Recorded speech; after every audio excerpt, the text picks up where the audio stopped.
The Lallantop show is brought to you by Dukaan. Life होगी आसान जब ऑनलाइन चलेगी दुकान। अभी डाउनलोड करिए खाता बुक का दुकान ऐप और शेयर करिए ये लिस्ट ग्राहकों के साथ व्हाट्सएप पर, जिससे वो अपना ऑर्डर आसानी से आपको भेज सकते हैं। जल्द ही अपनाएं खाता बुक का दुकान ऐप, 100% मुफ्त, सुरक्षित और आसान ऑनलाइन दुकान।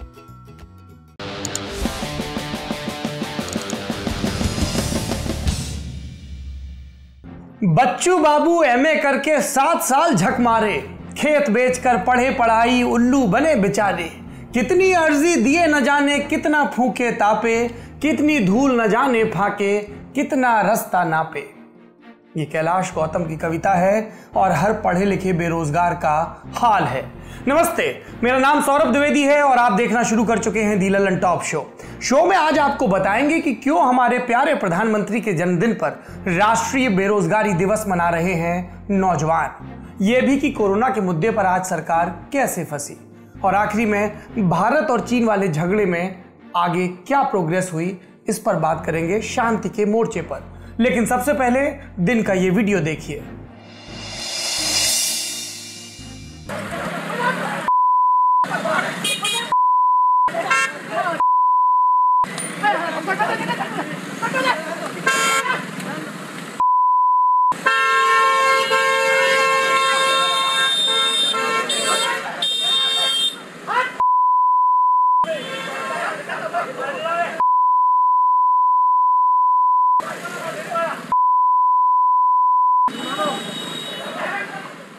ये वीडियो यूपी में पत्रकारों पर हमले का एक और जिंदा दस्तावेज है। सोशल मीडिया पर यह दर्ज हुआ और आगे बढ़ाया गया। सहारनपुर जिले की घटना है, जिसमें कुछ लोग सड़क पर पत्रकार देवेश त्यागी को डंडे और लात घूंसों से पीट रहे हैं। शास्त्रों में से रोड रेज कहा गया है। रिपोर्ट के मुताबिक एक न्यूज चैनल से जुड़े देवेश त्यागी अंबेडकर स्टेडियम में बैडमिंटन खेलने जा रहे थे। रास्ते में सफेद कार में सवार कुछ लोगों से उनका झगड़ा हुआ। आगे करीब 1 किलोमीटर दूर जीपीओ रोड पर डाकघर के सामने इन लोगों ने पीछे से आकर पत्रकार देवेश को रोका। एक स्कॉर्पियो गाड़ी भी आई, जिसमें कथित तौर पर बीजेपी का झंडा लगा था, और इन सब ने क्या किया वो आप वीडियो में देख रहे हैं। वीडियो वायरल हुआ तो सहारनपुर के एसपी विनीत भटनागर ने कहा कि ये 14 सितंबर का मामला है और आरोपी पूर्व ब्लॉक प्रमुख घनश्याम चौधरी और रविंद्र पुंडीर को मौके से गिरफ्तार किया गया। बाकी की तलाश जारी है। हर अपराध के बाद पुलिस का ये रटा रटाया जवाब होता है, लेकिन इन घटनाओं से लगता है कि अपराधियों में भय और आम जन में विश्वास वाले पुलिस के नारे सिर्फ थानों के बाहर लिखने के लिए हैं। इससे पहले जुलाई के महीने में गाजियाबाद में एक पत्रकार विक्रम जोशी की हत्या की गई। अगस्त में बलिया में पत्रकार रतन सिंह की हत्या हुई। इसके अलावा मेरठ में पत्रकार नवीन सिंह पर हमला हुआ। लिस्ट लंबी है। योगी सरकार प्रदेश में कानून व्यवस्था के चाक चौबंद होने का दावा करती है, लेकिन ये घटनाएं इस दावे में सुराग करती हैं। बढ़ते हैं सुर्खियों की तरफ। पिछले 24 घंटे में कोरोना संक्रमण के 97,894 मामले सामने आए और 1,132 लोगों की जान गई। कुल मामले बढ़कर हो गए हैं 51,18,254। एक्टिव मामले हैं 10,09,976 और कुल मौतें 83,198। और ये सिर्फ नंबर नहीं है, इन्हें गंभीरता से लेने की जरूरत है। रोज किसी का अपना कोरोना से मर रहा है। आज बीजेपी के राज्यसभा सांसद अशोक गस्ती की बेंगलुरु में कोरोना से मौत हो गई। कोरोना पॉजिटिव पाए जाने के बाद उन्हें 2 सितंबर को अस्पताल में भर्ती कराया गया था। कोरोना के नंबर बढ़ने का ये सिलसिला कब थमेगा? वैक्सीन से उम्मीद है, और वैक्सीन कब आएगी ये जानकारी आज देश को देश के स्वास्थ्य मंत्री डॉक्टर हर्षवर्धन ने दी राज्यसभा में बोलते हुए। उन्होंने बताया कि 3 वैक्सीन पहले, दूसरे और तीसरे चरण में हैं। क्लिनिकल ट्रायल रजिस्टर्ड हैं। आईसीएमआर अलग अलग साइट्स पर ट्रायल कर रहा है। साल के अंत तक वैक्सीन उपलब्ध हो जानी चाहिए।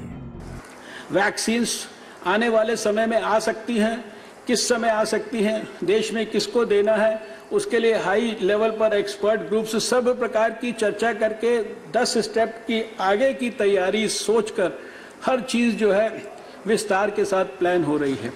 सारे देश के अंदर करीब जहां जहां पर भी तकलीफ हुई इस 8 महीने के अंदर, कम से कम 25 स्टेट्स के अंदर जहां जहां जिस तरह की भी तकलीफ थी, उसके हिसाब से जॉइंट सेक्रेटरी इस लेवल के ऑफिसर्स की अध्यक्षता के अंदर हमारी टीम्स ने जाकर पूरे देश की हैंड होल्डिंग की। कोरोना पर चर्चा के दौरान संसद में भाभी जी पापड़ का भी जिक्र आया। शिवसेना सांसद संजय राउत ने मंत्री अर्जुन राम मेघवाल पर तंज कसते हुए कहा कि क्या लोग भाभी जी पापड़ खाकर ठीक हो गए। ये राजनीतिक लड़ाई नहीं है, बल्कि लोगों की जान बचाने की लड़ाई है। दूसरी सुर्खी भी राज्यसभा से है। आज रक्षा मंत्री राजनाथ सिंह ने लद्दाख में भारत चीन तनाव पर बयान दिया। उन्होंने मंगलवार को लोकसभा में दिए बयान पर कायम रहते हुए कहा कि भारत चीन का सीमा विवाद अनसुलझा है। चीन ने दोनों देशों के बीच कई समझौतों का उल्लंघन किया, लेकिन हमने चीन को दो टूक शब्दों में बताया कि यथास्थिति को बदलने का प्रयास मंजूर नहीं है। सुनिए राजनाथ सिंह की बड़ी बातें। डिप्लोमेटिक तथा मिलिट्री चैनल्स के माध्यम से यह अवगत करा दिया कि इस प्रकार की गतिविधियां यथास्थिति को यानी स्टेटस को एक तरफा बदलने का प्रयास है, और यह भी साफ कर दिया कि ये प्रयास हमें किसी भी सूरत में सभापति महोदय मंजूर नहीं है। यह दो टूक शब्दों में यह चाइना को बता दिया गया है। चीन की गतिविधियों से यह पूरी तरह से स्पष्ट है, उसकी कथनी और उसकी करनी में अंतर है, और इसका प्रमाण है कि जब डिस्कशन चल ही रहे थे, चीन की तरफ से 29 और 30 अगस्त की रात को प्रोवोकेटिव माने उकसाने वाली, भड़काने वाली सैनिक कार्रवाई की गई, तो चीन की तरफ से की गई, भारत की तरफ से नहीं की गई। उधर सीमा पर चीन की एक अजीबोगरीब हरकत की खबर आई। बताया गया कि चीन के सैनिक फिंगर 4 पर लाउडस्पीकर पर 24 घंटे पंजाबी गाने बजा रहे हैं। फिंगर 4 वो इलाका है जहां भारत और चीन के सैनिक आमने सामने हैं। अब चीन पंजाबी गाने क्यों बजा रहा है, इसकी वजह साइकोलॉजिकल टैक्टिक्स है या कुछ और? चीन की तरफ से क्या ये भारतीय सैनिकों का ध्यान भटकाने के लिए हो रहा है, या फिर तनाव कम करने के लिए? और प्लेलिस्ट उनकी डिसाइड किसने की? अगली सुर्खी, बात उन प्रवासी मजदूरों की जिनकी तस्वीरें पूरे देश ने लॉकडाउन के दौरान देखी थी। केंद्र सरकार ने संसद को बताया कि 97 लोगों की मौत श्रमिक स्पेशल ट्रेनों में हुई। 16 सितंबर को लोकसभा में केंद्रीय रेल मंत्री पीयूष गोयल ने एक लिखित जवाब में कहा कि राज्यों की पुलिस की तरफ से दिए गए डेटा के मुताबिक कोविड-19 के दौरान 9 सितंबर 2020 तक 97 लोगों की मौत श्रमिक ट्रेनों में हुई। ये जानकारी तब सामने आई जब ठीक 2 दिन पहले सरकार ने संसद को बताया कि उसके पास इस बात का कोई डेटा नहीं कि महामारी और लॉकडाउन के दौरान कितने प्रवासी मजदूरों की मौत हुई या कितनों का रोजगार गया। ये भी विडंबना है कि एक गूगल सर्च में प्रवासी मजदूरों की मौत की तमाम खबरें बिखरी मिल जाती हैं, लेकिन सर्वशक्तिमान सरकारों के पास डेटा नहीं मिलता, और जब किसी तरह का डेटा दिया जाता है तो सरकार अपनी ही कही बात को काटती हुई दिखती है। अगली सुर्खी जम्मू कश्मीर से है। श्रीनगर के बटमालू इलाके में सुरक्षा बलों से हुई मुठभेड़ में 3 आतंकवादी मारे गए। पुलिस और सीआरपीएफ की तरफ से फिरदौसाबाद इलाके में यह ऑपरेशन चलाया गया। जम्मू कश्मीर के डीजीपी दिलबाग सिंह ने बताया कि इस मुठभेड़ में एक नागरिक की मौत हुई और सीआरपीएफ का एक जवान घायल हुआ, इसे अस्पताल में भर्ती किया गया। आखिरी सुर्खी, सुशांत सिंह राजपूत मामले की जांच से जुड़ा अपडेट। आज नारकोटिक्स कंट्रोल ब्यूरो यानी कि एनसीबी ने ड्रग्स केस में मुंबई की 3 जगहों पर छापेमारी की। उधर बिहार चुनाव में सुशांत की मौत का मुद्दा बड़ा होता जा रहा है। इसी क्रम में आरजेडी के एक नेता ने विवादित और कथित जातीय दंभ से भरी टिप्पणी की। सहरसा से आरजेडी विधायक अरुण यादव ने कहा कि सुशांत सिंह राजपूत जाति से राजपूत नहीं था। अगर वो राजपूत होता तो गले में रस्सी लगाकर नहीं मरता, क्योंकि राजपूत महाराणा प्रताप के वंशज होते हैं। बाद में डैमेज कंट्रोल के लिए उन्होंने कहा कि सीबीआई मामले की जांच कर रही है। वो सब तो ठीक है माननीय, लेकिन किसी के मानसिक अवसाद का मखौल उड़ाने का आपको हक किसने दिया? ये थी सुर्खियां, अब बारी बड़ी खबर की। आज हमारे प्रधानमंत्री नरेंद्र मोदी का हैप्पी बर्थडे है। 17 सितंबर 1950 को जन्मे नरेंद्र मोदी आज 70 साल के हो गए। राष्ट्रपति रामनाथ कोविंद और कैबिनेट मंत्रियों के समेत राहुल गांधी सहित कई विपक्षी नेताओं ने प्रधानमंत्री को जन्मदिन की बधाई दी। देश के बाहर से भी ट्विटर पर बधाइयां आ रही हैं। उनके जन्मदिन के सप्ताह को बीजेपी सेवा सप्ताह के रूप में मना रही है। हम भी अपने प्रधानमंत्री को जन्मदिन की बधाई देते हैं और उनकी लंबी और स्वस्थ आयु की कामना करते हैं। सोशल मीडिया पर दिन भर प्रधानमंत्री का जन्मदिन मनाया जाता रहा, हर साल मनाया जाता है, लेकिन इस बार कुछ और भी मनाया गया, राष्ट्रीय बेरोजगारी दिवस। और ये कैसे मनाया गया, इसकी एक झलक इस वीडियो में देखिए।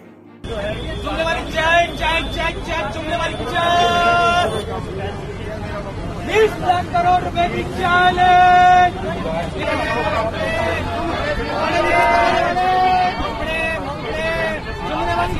रोजगार दो, रोजगार दो, रोजगार दो, नहीं रोजगार दो, रोजगार दो, रोजगार दो।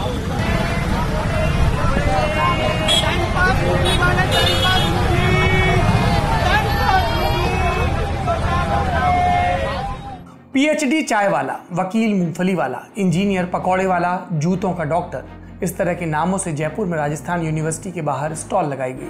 देश के कई और हिस्सों में भी प्रदर्शन हुआ। प्रधानमंत्री का विरोध करने के लिए उनके जन्मदिन को इन लोगों ने बेरोजगारी दिवस के तौर पर मनाया। तो ये बेरोजगारी दिवस मनाने वाले कौन हैं? ज्यादा तादाद में वो युवा जो नौकरी नहीं मिलने से सरकार से नाराज हैं, साथ में कांग्रेस वाले भी हो लिए। बेरोजगार युवा हर दूसरे तीसरे दिन सोशल मीडिया पर सरकार से नौकरी मांग रहे हैं। तो आज हम आपको नौकरी पर कुछ बातें बताएंगे। बात करेंगे कि क्या सरकार खाली पद होने के बावजूद नौकरियां नहीं दे रही, देश में कुल नौकरियां कितनी हैं, कितने पद खाली हैं, कितने लोगों के पास सरकारी नौकरी है, कितने प्राइवेट नौकरी वाले हैं और बेरोजगार कितने हैं, सब पर सिलसिलेवार ढंग से बात। पहली बात तो ये कि जब आप या कोई और युवा सरकार से नौकरी मांगता है तो उस नौकरी का क्या मतलब है। जाहिर है कि आप पकौड़े तलने का लाइसेंस नहीं मांगते या किसी आईटी बीपीओ में नौकरी की बात नहीं करते। सरकार से सरकारी नौकरी की मांग होती है और सरकार ने कितने लोगों को नौकरी दे रखी है। हमारे देश का लेबर फोर्स 50 करोड़ का है, यानी बच्चों और बूढ़ों को छोड़ दें तो 50 करोड़ लोग ऐसे हैं जो पढ़ लिख लिए हैं और या तो नौकरी या काम कर रहे हैं या नौकरी करने के इच्छुक हैं और मिल नहीं रही। इनमें से 4% से भी कम, करीब 1 करोड़ 60 लाख लोग सरकारी नौकरियों में हैं, केंद्र और राज्य दोनों की मिलाकर। केंद्र सरकार की स्पेसिफिक बात करें तो करीब 38 लाख कर्मचारी हैं। कुल पद 38 लाख, लेकिन इतने लोगों को नौकरी सरकार ने नहीं दी और यहाँ फिर मोदी सरकार का हिसाब आता है। साल 2018 की बात करें तो देश में तब 7 लाख केंद्र सरकार की नौकरियां खाली थी, यानी वैकेंसी थी 7 लाख सिर्फ सेंट्रल गवर्नमेंट की नौकरियों की बात करें। यह आंकड़ा कहां से आया? इसके लिए यह भी तुलना करनी पड़ेगी कि मनमोहन सिंह सरकार में क्या आंकड़ा था, मोदी सरकार में क्या हुआ। 2014 का साल, मनमोहन सिंह सरकार का कार्यकाल खत्म होता है, नरेंद्र मोदी सरकार का शुरू होता है। उस वक्त केंद्र सरकार के कर्मचारी कितने थे और अब कितने हो गए, ये फैक्ट हमें बताया खुद नरेंद्र मोदी सरकार ने।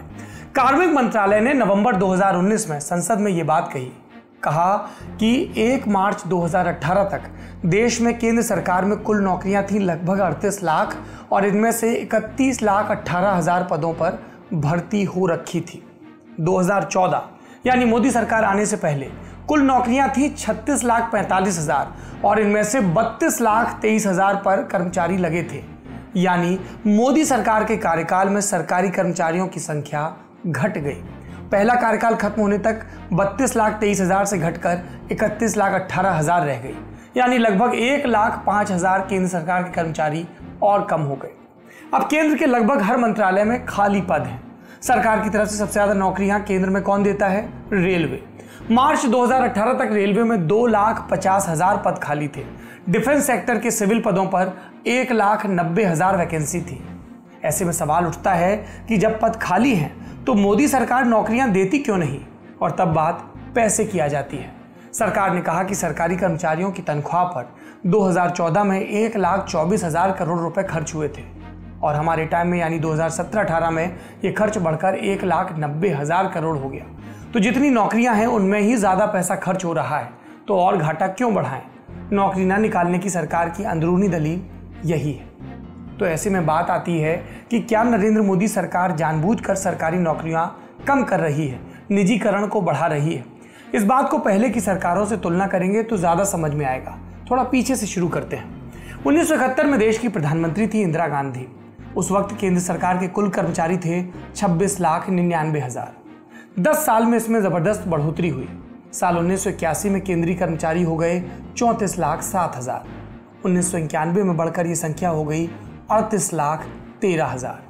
1991 का ही वो साल था जब सरकार ने अर्थव्यवस्था को निजी क्षेत्र के लिए खोला, यानी जो काम पहले सिर्फ सरकार करती थी अब वो प्राइवेट कंपनियों को भी करने का हक दिया। इसके बावजूद 1995 में देश में अब तक के सबसे ज्यादा केंद्र सरकार के कर्मचारी थे 39,82,000। 1995 के बाद से केंद्र की नौकरियां घटती गईं, पद खाली रहने लगे। जब 2004 में अटल बिहारी वाजपेयी की सरकार ने अपना कार्यकाल पूरा किया तो देश में केंद्र के कर्मचारी घटकर 31,64,000 रह गए। मनमोहन सिंह सरकार में और भी नौकरियां कम हुई। 2013 में ये घटकर 28,05,000 रह गई। हालांकि यूपीए 2 ने अपने आखिरी के साल में नौकरियां दी और 2014 में आंकड़ा बढ़कर 32,24,000 हो गया। यानी 40 साल पहले देश में जितने सरकारी कर्मचारी थे अब भी उतने ही हैं। और मोदी सरकार ही नहीं, 1990 के बाद से हर सरकार सरकारी नौकरियां घटाती आई है। एक बात और, अब सरकारें और शातिर हो गई हैं। ये शातिर शब्द मैं इसलिए इस्तेमाल कर रहा हूं क्योंकि सरकारें काम भी करा लेती हैं और करने वाले को अपना कर्मचारी भी नहीं मानती, यानी कर्मचारियों को कॉन्ट्रैक्ट पर रखती हैं। सरकारी दफ्तरों में कॉन्ट्रैक्ट वाला ट्रेंड अब बढ़ रहा है। आंकड़े देंगे तो बेहतर समझ आएगा। केंद्र सरकार के उपक्रमों में 2011-12 में कैजुअल या कॉन्ट्रैक्ट वर्कर्स का कुल कर्मचारियों में फीसदी था 22.4। 2017-18 तक ये बढ़कर 34.7 हो गया, यानी लगभग 1/3 से ज़्यादा कर्मचारियों को कॉन्ट्रैक्ट पर रखा गया। इनकी नौकरी सुरक्षित नहीं होती, इन्हें पूरा वेतन और भत्ते नहीं मिलते, जिंदगी अनुबंधित सी रहती है और यही हाल राज्य सरकारों का भी है। अब नौकरी क्यों नहीं देते, ये बात सरकार से पूछी जाती है। सरकार कहती है नौकरियां तो लोगों को मिल रही हैं, सिर्फ सरकारी नौकरी की ही उम्मीद क्यों करते हैं? पकौड़े तलना भी तो नौकरी है। एक बार की मान लेते हैं कि सरकारी नौकरी ही बड़ी नहीं होती, हर काम बराबर होता है और पकौड़े तलना भी एक काम है। लेकिन हमें ये बताइए कि नौकरी की ज़रूरत लोगों को क्यों होती है? जाहिर सी बात है, क्वालिटी ऑफ लाइफ यानी जीवन स्तर को बेहतर करने के लिए, और जीवन स्तर बेहतर करने में पैसों की अहमियत है। क्या पकौड़े तलना या बाकी इस तरह के इनफॉर्मल सेक्टर के रोजगार, जहां ना न्यूनतम वेतन की गारंटी है, ना नौकरी की गारंटी, ना स्थायित्व, ना श्रम कानून लागू होते हैं, वहां जीवन स्तर बेहतर कैसे होगा? देश में 90% यानी कि 45 crore labour force informal sector का है। रिक्शा चलाने वाला, छोटी मोटी गार्ड की नौकरी करने वाला, खेतों में मजदूरी करने वाला, इस तरह के कामों में पर्याप्त वेतन नहीं मिलता, वेतन में गैर बराबरी है। ऐसे कामों में बेहतर जीवन स्तर कैसे हो पाएगा? और इसलिए देश के घर में बच्चा जब बड़ा होता है तो सरकारी नौकरी की उम्मीद करता है, चाहे किसान हो या दुकानदार। हर घर में बड़े बुजुर्ग यही कहते हैं, पढ़ लोगे तो कहीं सरकारी नौकरी मिल जाएगी। मिंट अखबार ने एक सर्वे करवाया था जिसमें 23 साल से 38 साल के 80% लोगों ने कहा था कि वो सरकारी नौकरी चाहते हैं और सरकार को नौकरियां बढ़ानी चाहिए। जब रेलवे में 1,27,000 की भर्ती निकलती है और 2,30,00,000 लोग फॉर्म भरते हैं तो ये इसलिए होता है क्योंकि युवा सरकारी नौकरी चाहते हैं। हम बिल्कुल नहीं मानते कि हर युवा को सरकारी नौकरी दी जा सकती है। कई लोग कहते हैं कि भाई आखिर सरकार कितनों को नौकरी दे, लेकिन क्या सरकार ने पर्याप्त नौकरियां निकाली हैं? बिल्कुल नहीं। तुलना करने के लिए हमारे पास दुनिया के बाकी देश हैं। नॉर्वे में हर 1,000 की आबादी पर 159 लोगों के पास सरकारी नौकरी है। स्वीडन में 1000 में 138 के पास सरकारी नौकरी है। ब्राजील में 111 के पास, अमेरिका में 77 के पास, यहाँ तक कि पड़ोसी चीन में भी 1000 में से 57 लोगों के पास सरकारी नौकरी है। और भारत में सिर्फ 16 लोगों के पास 1000 में 16 सरकारी कर्मचारी। और 986 की सरकार को परवाह है क्या, या वो खुद अपना देखें? दुनिया भर के अर्थशास्त्री सरकारी नौकरियों का एक खास अनुपात रखने पर जोर देते हैं। इसलिए देते हैं क्योंकि उससे समाज में गैर बराबरी कम होती है। स्कैंडिनेवियन कंट्रीज यानी उत्तरी यूरोप के डेनमार्क, नॉर्वे, स्वीडन जैसे देशों में सबसे ज़्यादा सरकारी नौकरियां हैं। तथ्य ये भी है कि यहाँ गैर बराबरी बहुत कम है। सरकारी नौकरी में पर्याप्त वेतन मिलता है, नौकरी रहने का भरोसा रहता है। निजी क्षेत्र मुनाफे पर चलता है, पर सरकार चाहती है कोई उससे नौकरी न मांगे, सब अपना अपना देखे। सरकार ऐसा क्यों चाहती है? क्या हम ये कह रहे हैं कि सरकार खूब फुर्सत से नौकरियां बांटे? नहीं, लेकिन सबसे पहले तो सरकार जितने रिक्त पद हैं, चाहे वो यूनिवर्सिटीज़ के हों या दूसरे विभागों के, उनकी पूर्ति करे। यदि सरकार को लगता है कि इन पदों की पूर्ति नहीं की जानी तो कानून बनाकर उन पदों को खत्म कर दें। सरकार ये तो कर सकती है कि अपनी सारी नौकरियों को सम्यक ढंग से एक तय समय सीमा के भीतर पारदर्शी ढंग से भरे। और आज विस्तार से नरेंद्र मोदी सरकार की बात हुई, सब राज्य सरकारों का यही हाल है। अभी कुछ ही रोज पहले ईमेल आया, महाराष्ट्र में जूनियर इंजीनियर भर्ती के लिए उद्धव ठाकरे सरकार का मुंह ताक रहे हैं। यही हाल राजस्थान का, यही हाल छत्तीसगढ़ का, यही हाल यूपी का, एमपी का। आप राज्यों का नाम लीजिए और ऐसे ही रेजगारी की तरह शिकायतें निकल आती हैं। अब बात बेरोजगारी की करते हैं। क्या है इसकी परिभाषा? अगर कोई पोस्ट ग्रेजुएट हो और समोसे बेचता हो तो क्या वो बेरोजगार माना जाएगा? सरकार बेरोजगारी भत्ता किसको देती है? बेरोजगार उस व्यक्ति को कहा जाता है जो कि बाजार में प्रचलित मजदूरी दर पर काम तो करना चाहता है लेकिन उसे काम नहीं मिल पा रहा। मसलन कोई शख्स बीए पास है और वो बीए पास के लिए निर्धारित नौकरी करना चाहता है लेकिन उसके लिए उस स्तर का काम मौजूद नहीं है, तो वो बेरोजगार कहलाएगा। कुल मिलाकर बेरोजगारों की गिनती करते वक्त केवल उन्हीं लोगों को गिना जाता है जो काम करने के योग्य हैं। इसमें 15 से 59 साल के लोग आते हैं। काम करने के इच्छुक हैं, यानी वो लोग जो अपने मन की पढ़ाई पूरी कर चुके हैं, बाकायदा काम की ट्रेनिंग ले चुके हैं लेकिन काम नहीं मिला। जो लोग काम करने के योग्य नहीं, जैसे बीमार, बूढ़े, बच्चे, स्टूडेंट्स, उन्हें बेरोजगारों में शामिल नहीं किया जाता। इसी तरह जो लोग काम करने को पसंद नहीं करते, उनकी गणना भी बेरोजगारों में नहीं होती। मतलब बिजनेस या अपना कुछ करने वाले लोग, वो इस दायरे से बाहर रहते हैं। देश की अर्थव्यवस्था के संदर्भ में बेरोजगारी दर को मापा जाता है। आप सुनते होंगे बेरोजगारी दर इतनी बढ़ गई या इतनी घट गई। ये कुल काम करने लायक लोगों में काम ना मिलने वाले लोगों का प्रतिशत होता है। इस देश में कितने युवा बेरोजगार हैं, इस पर कई संस्थाओं के आंकड़े आते हैं। हम उनकी बात नहीं करेंगे, सरकार के आंकड़ों पर भरोसा करेंगे। श्रम मंत्रालय के आंकड़ों के हिसाब से 1 करोड़ 3 लाख लोग नौकरी की तलाश कर रहे हैं। लोगों ने सरकार के नेशनल करियर सर्विस पोर्टल पर आवेदन करके नौकरी मांगी है। और जिन युवाओं को सरकार नौकरी नहीं दे सकती, उन्हें क्या देती है? भत्ता, यानी थोड़ी सी आर्थिक मदद। देश में हर नागरिक टैक्स भरता है, कम से कम हमें ये लगता है। लोकतंत्र का हिस्सा बनकर वोट देता है, अगर नहीं देता तो देना चाहिए। इसके बदले में देश की सरकार की जिम्मेदारी होती है कि वो हर व्यक्ति को रोजगार दे जो इसके लायक है। सरकार रोजगार देकर एहसान नहीं करती, अपनी ड्यूटी पूरी करती है। अगर कोई सरकार रोजगार नहीं दे सकती तो इसके एवज में बेरोजगारों को एक निश्चित रकम उसके खर्चे के लिए देने की जिम्मेदारी सरकार की होती है। और ये सिर्फ भारत में नहीं, पूरी दुनिया में होता है। आपको लग सकता है भारत में किसी बेरोजगार को भत्ता मिलता दिखता तो नहीं। इसलिए नहीं दिखता क्योंकि इसका एक सिस्टम होता है और उसके जरिए ही भत्ता दिया जाता है। क्या है बेरोजगारी भत्ते का सिस्टम? बेरोजगारी भत्ता पाने की पहली शर्त यह है कि आपको एम्प्लॉयमेंट एक्सचेंज में अपना नाम दर्ज कराना होगा। आप पूछेंगे ये क्या भला है? असल में सरकार ने रोजगार देने के लिए राज्य सरकारों ने बाकायदा दफ्तर खोल रखे हैं जिनका नाम है एम्प्लॉयमेंट एक्सचेंज। यहाँ पर अपना नाम दर्ज करने पर वक्त वक्त पर मौजूद वैकेंसी के आधार पर शिक्षित बेरोजगारों को इसकी जानकारी दी जाती है। इसके लिए कुछ मिनिमम ज़रूरतें भी हैं। मिसाल के तौर पर कम से कम 10वीं क्लास तक पढ़ाई की हो, जिस राज्य में रह रहे हैं उसका निवास प्रमाण पत्र हो, पुरुष की उम्र 30 साल और महिला की 35 साल से कम हो, आदि। हर राज्य में बेरोजगारी भत्ते की रकम अलग अलग है, लेकिन कोई भी राज्य 1000-1500 रुपए से ज्यादा का बेरोजगारी भत्ता नहीं देता। यूपी में फिलहाल 1000 रुपए बेरोजगारी भत्ते के तौर पर दिया जा रहा है। ये भत्ता कम है या पर्याप्त, इसके लिए आप विदेशों से तुलना कर सकते हैं। जर्मनी की बात करें, यहाँ अकेले रहने वाले बेरोजगार लोगों को 391 यूरो प्रति माह यानी 34,000 रुपए मिलते हैं। फ्रांस में बेरोजगारों को सबसे ज्यादा भत्ता मिलता है, लगभग 6 लाख रुपए सालाना। यूरोप और अमेरिका विकसित है, भारत की तुलना में वहां वेतन भत्ते ज्यादा होंगे ही, लेकिन बेरोजगारों के लिए भत्ता देना सरकार का विकल्प नहीं हो सकता। राष्ट्रीय बेरोजगारी दिवस मनाने वाले युवाओं की मांग रोजगार देने की है, बेरोजगारी भत्ते की नहीं। अगर सरकार निजी क्षेत्र के रोजगार को भी गिनवाती है तो तय होना चाहिए कि वहां कामगारों को बुनियादी हक मिले, श्रम कानून लागू हो, सोशल सिक्योरिटी हो। और जरूरी है कि सरकार इस बात पर मंथन करे कि देश में मशरूम की तरह जो प्रोफेशनल कोर्स की पढ़ाई शुरू हो गई है, इंस्टीट्यूट खुल गए हैं, उनमें पढ़ाई का स्तर कैसा है, क्या ये नौकरी दिलाने के लिए पर्याप्त है। स्टूडेंट्स को रोजगार वाली शिक्षा की जिम्मेदारी सरकार की है। आज के शो में इतना ही। लल्लन टॉप ये कतई वकालत नहीं करता कि नौजवान सिर्फ और सिर्फ सरकारी नौकरियों के भरोसे रहें या नौकरी के भरोसे रहें, लेकिन यदि आपको अपना काम करना है तब भी आपको कई सरकारी दफ्तरों से परमिशन चाहिए, बैंकों से लोन चाहिए। क्या ये आसानी से मिल जाता है?